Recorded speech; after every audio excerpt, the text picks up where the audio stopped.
So, hi mga kasari, ngayon is araw ng Saturday. So, medyo maganda yung panahon. At syempre magandang maglaba. So, habang mainit, ayan, magkumbati taglaba. Kaya kung mag-ulan-ulan na magkalisod na tayo nito, kung paano natin patutuyuin yung ating labada. So, dahil wala pa tayong ganap, pero kanina meron na bumili kay kasari. At syempre meron na tayo ditong benta. So, ayan, hiniwalay ko yung benta ko kasi minsan naganda halo-halo dito. Ayan. Nagkakamukha na sila. Nagkakamukha na yung 10 piso, yung 5 piso at piso. So, minsan, nagmamadali ako ganun. Napupulot ko yung hindi dapat na baya yung ibibigay ko sa customer. So, ayan, inilipat ko dito yung 5 and 10. Tapos yung piso, dito ko nang lagay sa aking aninola. So, ngayon, ayan, meron ako i-share sa inyo ito tungkol sa utang to ng mga kasari natin. So, lalo't lalo na hindi marunong magbayad. So, hindi natin patagalin dahil marami pa rin akong gagawin. At syempre, iwasan natin nahahaba yung ating video dahil mapupunta rin lang ito sa reel. At alam ko na relate kayo dito. At kung sinong relate at naranasan yung ganitong klaseng mangungutang, i-comment nyo dyan sa baba. So, ayan, ang unang mangungutang na madalas na nangungutang sa ating munting tindahan is yung ating mga tambay. So, yun yung number 1 sa akin, yung mga tambay natin. Yung mga tumatambay sila na nagkwekwentuhan sila dyan sa harapan ng tindahan natin. Tapos, ayan, merong bibili ng sigarilyo, tapos kulang piso. Meron naman yung iba, pautang mo na ako dyan ate, tapos babalik ko lang mamaya kapag pag uwi ko, babayaran ko.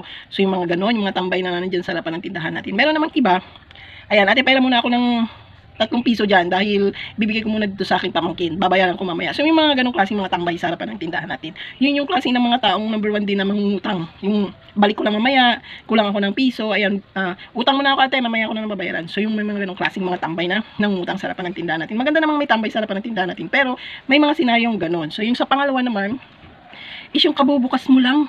Diba? So yung inantay ka, hindi ka pa nagbukas. Nandiyan na siya sa harap ng tindahan mong nag-aantay para umutang. So yung ba naman umuutang, o di ba? So saan ka pa talaga yung mga utang inaabangan ka sa harapan ng tindahan mo, hindi ka pa nga nagbubukas, di ba? So yun yung pangalawa sa akin. Sinong nakaka-relate at alam na alam kong relate na relate kayo, yung hindi pa kayo nagbukas, may nag-aabang na sa harapan ng tindahan mo. So yung pangatlo ko is yung mangungutang na ginagawa ng pantry, yung tindahan mo, yung ginagawa niya na talagang staka ng mga daily needs niya. Yung bang nagsimula sa maga, tanghali, merienda at gabi. Doon na kumukuha sa tindahan mo. So, sinong relate dyan? Na talagang ginagawa ng pantry yung tindahan mo. So, ang pinaka-last is yung araw na ng mga bayaran ng utang, Ginoo ko. Di na mo makitaan, ambot kong asa na pag-araw ng mga bayaran is araw ng sahod. Pag-araw ng sahod is shortcut yung daanan. Diba? Yung hindi na dumadaan sa harapan mo dahil doon na siya mo shortcut sa kabila para hindi mo makita, para hindi mo singlin. At meron din naman yung iba is pag araw ng sahod, hindi na muna bibili sa'yo. Dahil kapag nakita ka sa araw ng tindahan mo na bumili ka at yun din yung araw ng sahod mo, panigurado yung tindera sisingilin ka dahil alam ng tindera ang araw ng sahod mo. So hindi siya bibili sa'yo. Dahil iniiwasan kanyang bayaran sa utang na kinuha niya. O di ba?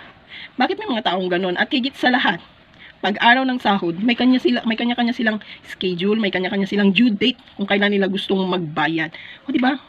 Saan pa kayo yung mga ganong klaseng mangungutang sa ating tindahan? At alam na alam ko lahat kayo mga kasari, sa mga binanggit ko na yan is relate na relate kayo. Kaya ako mga kasari, isang tao lang talagang pinapautang ko dito sa aking munting tindahan. Yung tao na yun simula noon hanggang ngayon, grabe.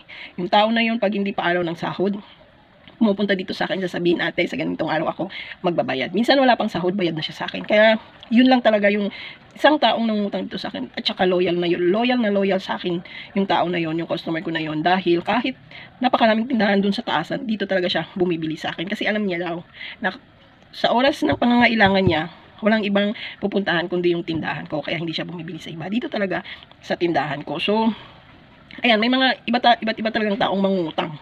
Yung ginagawa ng pantry yung tindahan mo, yung panay kulang ang piso, ibabalik ko lang mamaya. Ayan, yun yung mga taong may ganon. Tapos, hindi ka pa nga nakapagkape, kabubukas na ng tindahan mo, nag-aabang na dyan sa may labasan.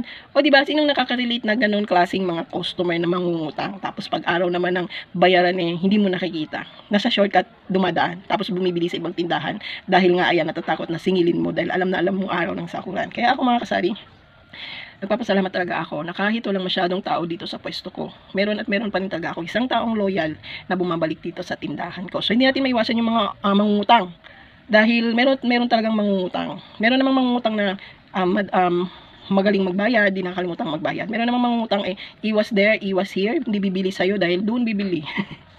Dahil takot mong singilin, takot mo siyang singilin dahil may utang siya sa'yo. So, ayan mga kasari, pwede naman hindi natin pautangin yung mga taong mangungutang dahil ikaw ang may-ari.